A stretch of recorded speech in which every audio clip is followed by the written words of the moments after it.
Joining us now to discuss this is former FBI Special Agent Executive Katherine Schweit. Thank you for being with us, Katherine. Good morning. Katherine wrote a book, Stop the Killing, How to End the Mass Shooting Crisis. Just getting your reaction this morning, Katherine. I'm hoping we can hear you. Try speaking again, just to make sure we have you.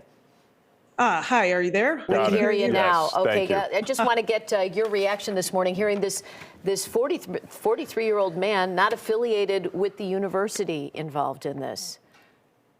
Yeah, I think we'll find out some more. Obviously, we'll find a lot more details out shortly, but the individual probably has some sort of connection. He didn't just show up at Berkey Hall, randomly. And so I think that's something that will come. I know that state police and FBI are looking at his background. That's kind of their job today. That's what they've been assigned to do at the campus.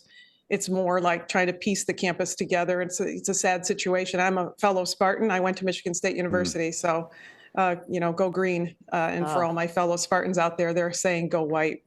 Yeah, wow. I heard a statistic this morning that there have been 67 mass shootings just this year, but maybe you have some insight into this. I think there are different definitions of what constitutes a mass shooting. I don't know how important that is, but it seems like this is clearly on the rise.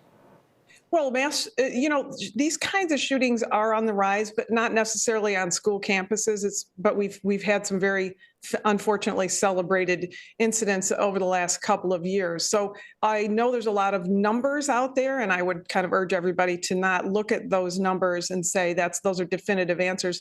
Those include shootings of a vast variety, domestic violence situations, gang troubles, drug deals gone bad, murder, suicides in families, like I said, domestic violence. So the number of incidents that are these kinds of frightening public mass shootings, there are a number of them, but they're not as frightening as the numbers that I think we hear a lot of times in the news. And, we're all just as guilty of conveying the fright about it. It's terrifying when you hear it. And I'm sure when people hear that this happened at a time the buildings are open to the public, how do you secure against someone like this?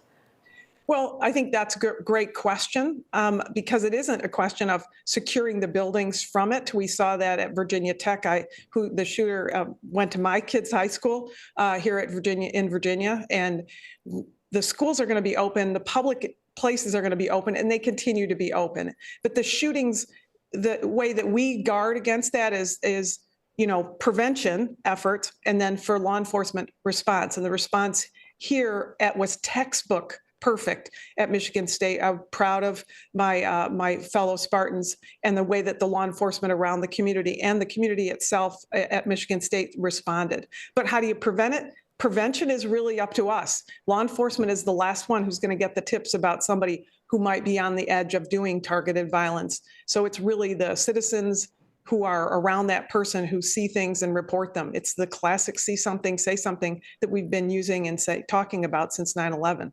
Well, Katherine, thank you. You can check out Katherine's book, Stop the Killing, How to End the Mass Shooting Crisis, or her website, KatherineSchweit.com. Thank you so much for joining us. Thank you very much. Take care. It is 8:36.